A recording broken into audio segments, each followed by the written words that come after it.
So I hate to tell you, but you might be getting flocked, as in FLOCKED, flocked.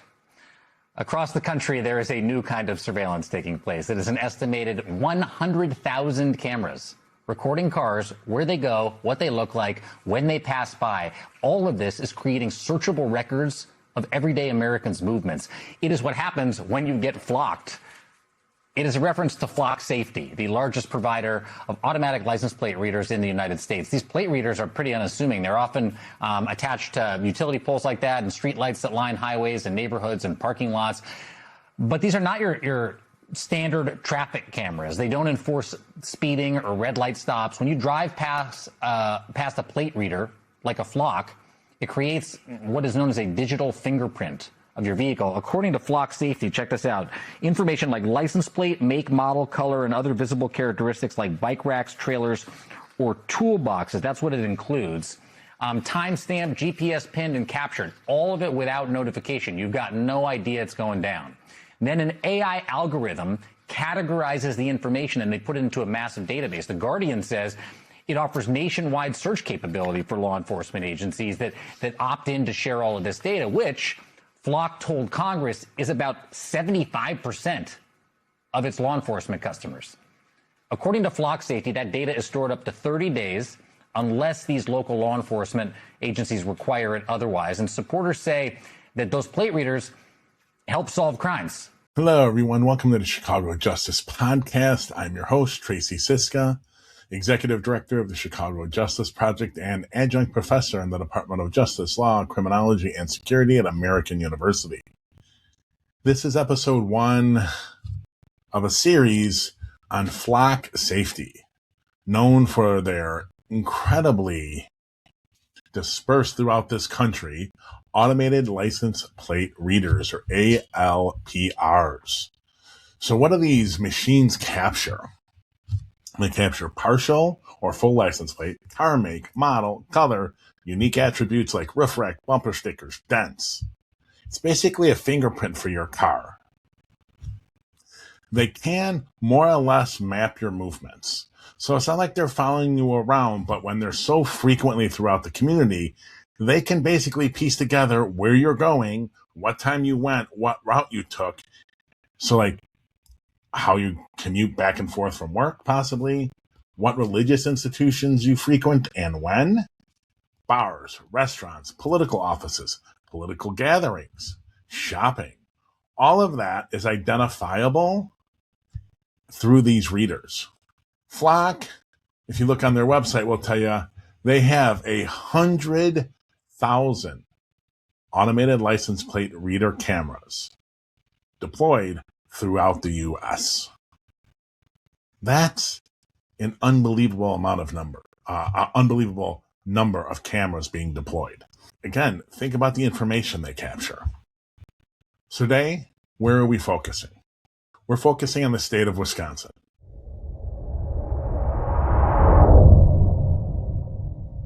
Our guest, Jon McCray Jones, a policy analyst with the American Civil Liberties Union of Wisconsin.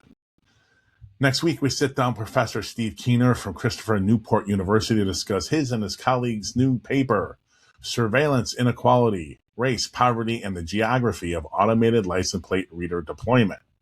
Now, you're not going to be shocked, ladies and gentlemen, but there's a consistency about where these cameras are deployed.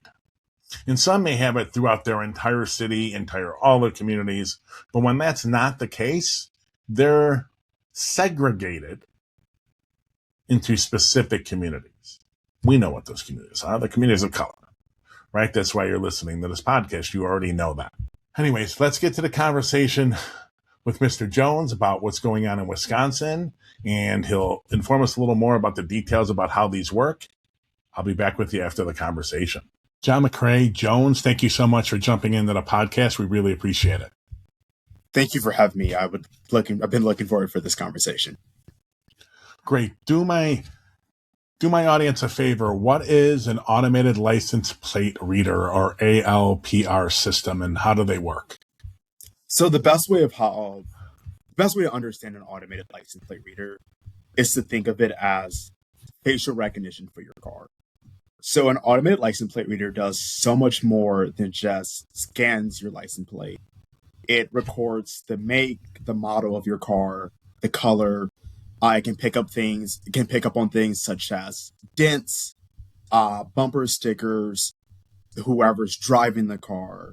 And the real selling point for automated license plate readers and what makes them so scary is the fact that it logs the location of everywhere where your car is spotted.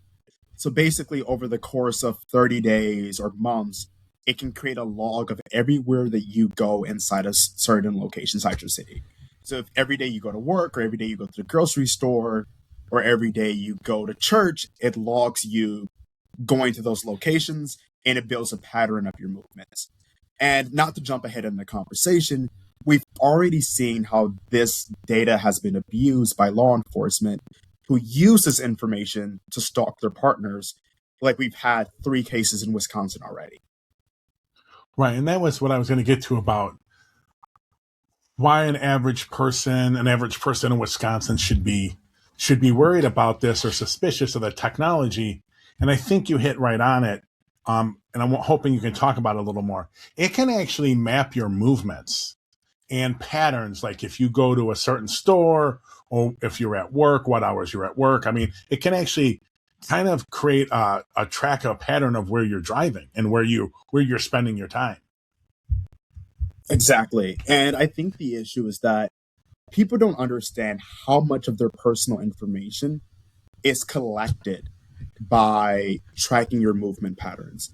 What I would like to say is that if you can track where I go and know the locations that I visit a lot of the times, you know more information about Jon McCray as an individual, about my friends, about the political groups that I'm a part of, about the social circles I run in, about the gym that I go to, where I spend my nightlife, than you would know if you had a warrant and you searched my home. You would know more information about me from tracking my movements than you would know from actually searching where I live. And the reality of the situation is the omnipotent knowledge of where an entire city is moving all the time and their movement patterns. That's basically the information that, like, that's the power of a god. That's information that only God would have. And when you trust that to individual officers without the right measures for accountability, transparency, and punishments for misuse, you're basically asking too much. It's a disservice to the officers to ask them to personally hold back their personal ambitions and not to misuse these technologies. Not to mention, that's before we get into the conversation of big systemic misuses by either the federal government, police departments as a whole, or private corporations. And that's where I was going to go. I think I read something like there's 200 police departments or something like that in Wisconsin using this license plate reader, but in Wisconsin it's Flock mostly of what's used. That's a company that sells this technology. Not all of it, but a certain percentage of it. So do police officers, let's say for instance Milwaukee, when a Milwaukee officer goes to search the Flock database, are they only able to search the data that is collected within the jurisdiction of Milwaukee? Does the database allow them access to all the Flock data through Wisconsin, or maybe all of the data throughout all the jurisdictions where Flock is across the country? So what makes Flock valuable is the access to the data set. So the reality of the situation is we don't know the scope of how many law enforcement officers has access to what departments. And what I mean, what departments, I'm not just talking about the 200 plus departments in Wisconsin. We're talking about the thousands of law enforcement departments that use Flock nationwide, not to mention it's used by homeowner associations, private businesses, and the federal government. So we don't know the scope at which an individual officer has the power to search the movements of basically a nationwide scale. And that's the scary part about the technology, is the unknown power that we're giving individuals. And so John wrote a piece on the ACLU's website, and there's a bunch of news about flock, but I'll link to that in the show notes. And I looked up, and I'm going to try to pronounce this, Wauwatosa, the city in Wisconsin. Wauwatosa, thank you so much. They did about 10,000 searches in 2025. Let that sink in. This municipal police department. About 2,000 of them were without really a reason. It was listed as investigation, whatever the hell that means, right? But this is where it gets really scary. Wauwatosa has 91 sworn officers. 91. And they did 10,000 searches in a year. That would be 115 searches, approximately, per officer throughout the course of the year. That meant every single officer in the department was running like 10 searches a month. Go ahead. And the scariest part about that is we don't know what they're searching. So in Wauwatosa and in Wisconsin more generally, the most common search is a one-word term such as investigation that doesn't further describe what law enforcement is investigating. So you basically have tens of thousands of searches happening across the state of Wisconsin, and even inside the small city of Wauwatosa. I mean, even calling Wauwatosa city is an exaggeration. It's a small suburb outside of Milwaukee. So you basically have tens of thousands of statewide searches that we don't know what they're searching, what they're using it for. Are they using it to stalk their romantic partners? Are they using it in collaboration with immigration searches? Are they using it because they found someone attractive while working a private job and then wanted to later pull them over for being attractive? Mind you, that's a real case out of Florida. I think it was Monroe County. There was a officer who was working as a private security on a TV set, found one of the extras attractive, ran her license plate, pulled her over later when he's in uniform, and allegedly, when she was asked why I was pulled over, there was something along the lines of, I found you attractive. So that's the issue with these one-word justifications for searches. We don't know what they're searching. And we've already had 3 cases in Wisconsin this year where law enforcement officers were arrested for using automated license plate readers to stalk a romantic interest. And this, I think there's 16 cases or 14 cases that happen nationwide, what puts Wisconsin at about 20% of cases that we know of where law enforcement is using automated license plate readers to track a romantic partner. Right. And Wisconsin's not unique. So we know it's happening other places. It just means for some reason they're getting caught more in Wisconsin than they are in other places. There's no way there's just happened to be a unique set of corrupted or whatever police officers in Wisconsin. I don't think they're any different anywhere nationwide. They have the goods, probably the same percentage of good and bad officers. So I just think that's more relevant as the fact that you're just not catching them in other states. Okay, let me back up and say, how much of the information about the use of flock is open for public access? And how did you get the information about Wauwatosa? That's a complicated question. The reason why it's complicated is that there's so little policy and law that regulates transparency around automated license plate readers and surveillance technology tools more generally. How I found out, or how a lot of us found out about the Wauwatosa number and the greater scope of how automated license plate readers, specifically flock, is being used in the state of Wisconsin, comes from the reporting of Isaiah Holmes at the Wisconsin Examiner. Earlier, I believe this year or later last year, he dropped this bombshell article that basically spells out how flock is being operated in the state of Wisconsin. And I think that's a huge issue, is that we don't know what or how law enforcement is using flock.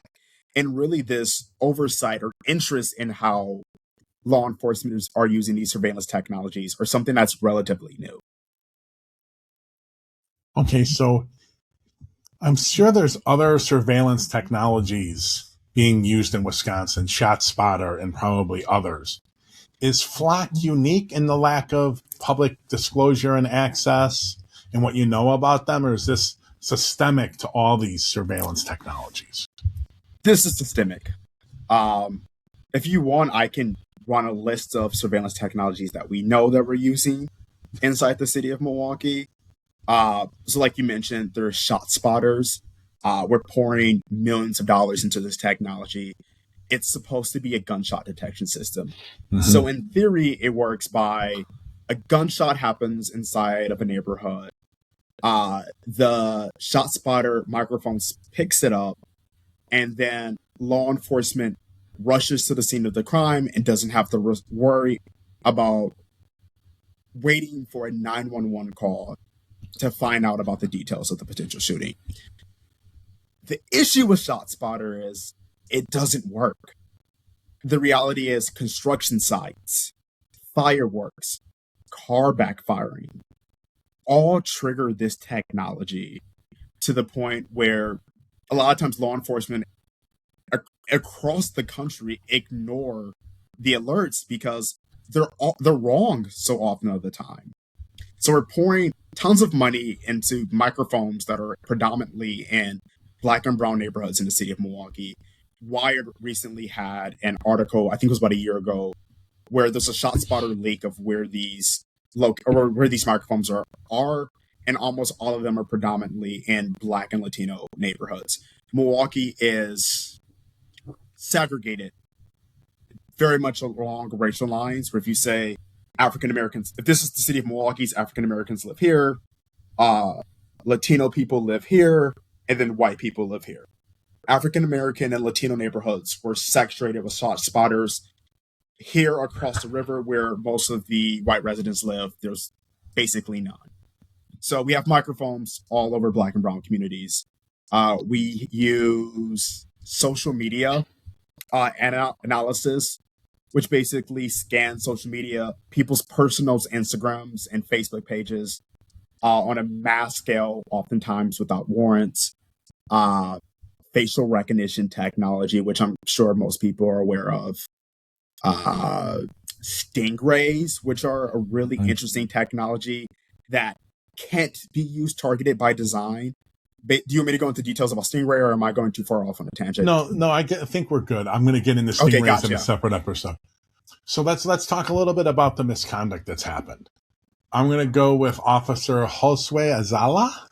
Yep. From Milwaukee. Charged with one count of misdemeanor attempted misconduct in public office. We'll get to the fact, I don't know how he's charged with so little of a crime. He ran his partner's license plate 124 times in the Flock database. Yep. And his partner's ex 55 times. Yep. Before anyone discovered what was going on. What does that say about the accountability of like the misuse of the system, that he could do it 180 times before he gets caught? So the most important thing is that Josue Ayala wasn't caught by Flock or the city of Milwaukee. So both like to talk about the local auditing and safeguard systems that they have. The reason why Ayala got caught was the partner previously or had the inclination that Ayala was stalking her, and she ran her license plate on this website called Have I Been Flocked Before? And then alerted law enforcement. So Milwaukee Police Department or Flock didn't catch him. So God knows if she didn't do that search herself, God knows how long he could have gotten away with doing these searches on her and hers, I believe, another person affiliated with her before being caught. And the other thing that I want to point out is, imagine how many people, specifically romantic interests of law enforcement, how many women are currently being stalked who doesn't know that the Have I Been Flocked website exists and doesn't have the foresight to search their license plate to catch the officer who's stalking them. And I think that's the important thing is that Ayala's he's probably not special, or the other two officers in Wisconsin. It's just that we don't have the mechanism and the infrastructure and the proper transparency and auditing systems to catch the other officers who are abusing the system. All right, well, let's talk about another one real quick. So Greenfield Police Chief Jay Johnson facing felony charges for ordering the installation. Now, this isn't flock, but it's the misuse of surveillance technology. Ordering the installation of police surveillance cameras outside his home during divorce proceedings with his wife. And then he just recently, not too long ago, picked up new charges for destroying evidence after wiping his city-owned phone remotely. So what kind of accountability could there be for their surveillance technology when the chief of police is the one misusing it? And that's the thing. He's not special either. There's been multiple police chiefs that have been charged with misusing surveillance technology to stalk people. And that goes back to the point that I talked about earlier, is that surveillance technology, the information that it can provide an individual, is the equivalent of information that is biblical proportion.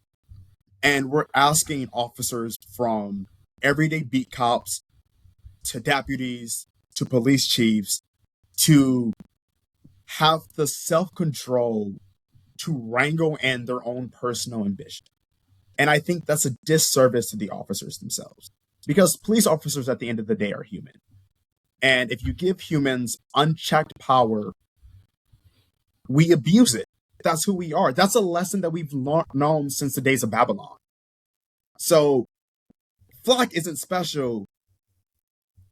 The other surveillance technologies aren't special.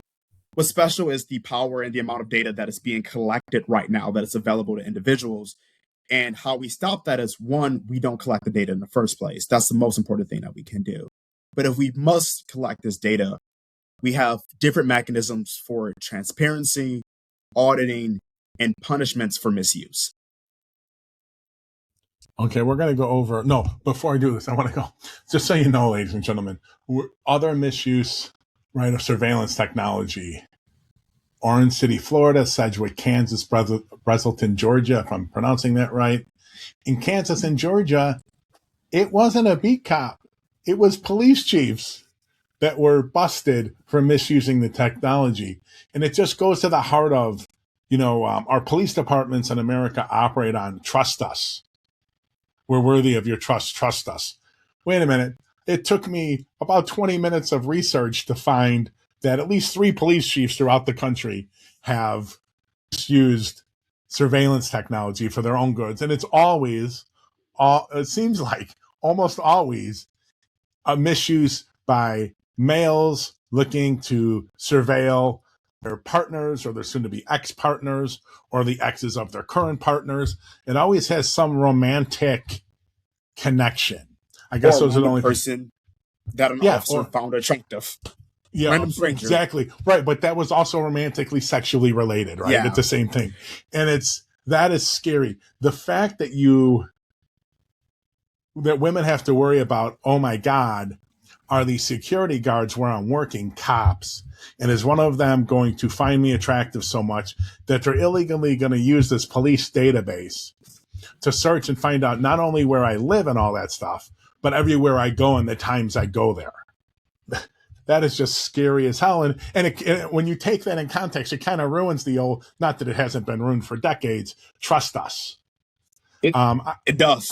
I've always been a proponent of the fact that you prove to us, like the city council should say, before you adapt any technology, give us all the science, prove it works. How are we going to evaluate it every year? What are the controls? And every year it has to be reapproved after it gets audited by the inspector general from the city or something. All these technologies should be that way. Do you mind if I pitch something to you real quick? Yes, absolutely. Exactly what you're talking about. So the ACLU's affiliates and national across the country have been pushing this local ordinance called Community Control Over Police Surveillance, or CCOPS. I don't know if you've heard of CCOPS before, because what you described is exactly that. Basically, what CCOPS does is every existing surveillance technology that law enforcement within that jurisdiction is using, and all future surveillance technology that will ever be used, must come in front of the local elected officials that is their oversight, go to whatever is their equivalent of a public safety committee, and pitch why they need to use this technology. And then it gives people in the community a chance to say, hey, we don't want these surveillance technologies in our neighborhoods, or allows people in the community to say, hey, we're willing to give this a shot. We do want this if it actually has all the benefits of stopping crime that it claims it does. Most of the time, these surveillance technologies don't live up to their claims of stopping crime. But if the community says, hey, we do support it, then first the elected officials who are members of that specific committee votes on if they're going to pass the technology to the greater council. And if the greater council approves it, then law enforcement is allowed to use that specific technology for a year. And at the end of the year, law enforcement produces this report that says, hey, this is the surveillance technology. This is what it does. This is how it was used.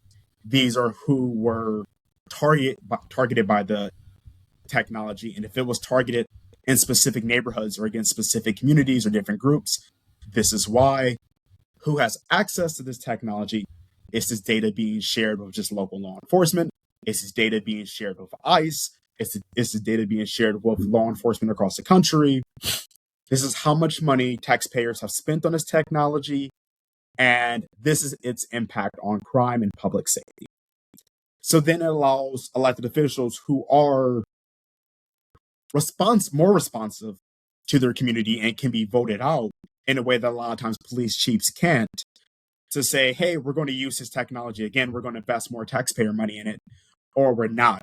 Because a lot of times the process now of determining what surveillance technology is used or not used, how much privacy is traded or not traded by communities, is solely decided by law enforcement itself, with no measures of accountability or communication to the greater local officials who are voted in by the constituents and the people who are directly impacted by these technologies. And a counter argument that we hear a lot of times are, well, doesn't the local city council control the budget? Yes. But a lot of times these technologies are originally procured through donations or grants.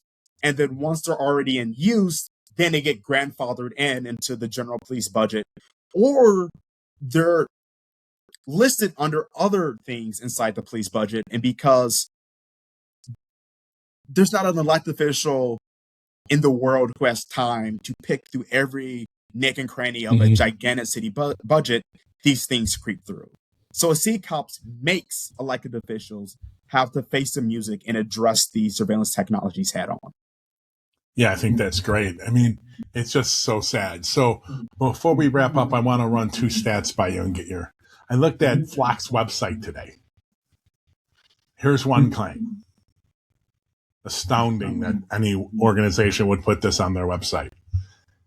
10% of reported crime in the U.S. is solved using Flock technology. Interesting.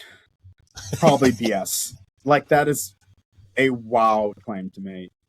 I know. And I looked at that and I'm like, Yeah. wow, I don't know. Like, I mean, what crime? What type of crime? I don't know. I was shocked by the fact that they would have that on their website, but they also had this. A typical agency, I guess police department, that acquires an additional one Flock device per sworn officer may expect a 9% increase in clearance rates. That was the word that really hit me, was may. Typical and may, it's just, what do those terms mean? They don't mean anything. They're vague enough where you can make these type of claims. The one thing I do want to say that's really interesting that Flock probably doesn't want to talk about is how their databases were used by a law enforcement department in Texas to search law enforcement in Wisconsin to help investigate a crime. Do you know what that crime was? They're investigating if a woman was having an abortion or not. So those are the types of crimes that Flock is helping to solve. Oh God, let's leave it there. Wow, that's reason enough to end the technology. All right. Jon McCray Jones, thank you so much for joining us. We really appreciate it. Thank you so much for having me. I really appreciate it. That was Jon McCray Jones, policy analyst with the American Civil Liberties Union of Wisconsin. The technology is scary. The misuse is frightening. Police assume that they've earned the public's trust, that they haven't misused every possible single advancement in technology and firepower and weapons that they've been given. They haven't misused every single one. You go look in Chicago, they misused shotguns. That was like the first big advancement. And they've misused, to one extent or another, every technology and surveillance technology, whatever it is, and they've misused every single advancement in firepower. They always do it. It's incredible. And somehow, some way, the politicians keep giving them more without restraining them. Ryan, as Mr. Jones said, this is being misused by officers within the department. It's not like, hey, that data went out to Wichita, Kansas, and it shouldn't have. And this is being misused by officers in the community. And unfortunately, like everything in America, it's being misused frequently by men in power to surveil, harass the women in their lives, or the women they want in their lives. It's a sad consistency in America. It's used against the poor, the disadvantaged, most in America, that means mostly communities of color, or the women in their lives. Those two things, right? So we'll be back next week with Professor Stephen Keener to discuss that. The week after, we're going to talk about the resistance to these cameras. That image I showed you earlier is from an organization or a group called DFLAC, where they're trying to crowdsource where these cameras are. And they've used some, I think, data they've gotten through FOIA, and they use data from people who self-report where these cameras are to kind of give us an ability. You can go to DFLAC online and check out if you have any around you, and then you can map out where they are. So that'll be 2 weeks from today, hopefully. So thank you again for being here. We really appreciate it. We'll see you next week with our discussion with Professor Steve Keener. Thanks for staying with us to the end. If you believe in this work, like this video and subscribe to help us amplify our message. And if you want to be part of the change, check out the links below to support or get involved.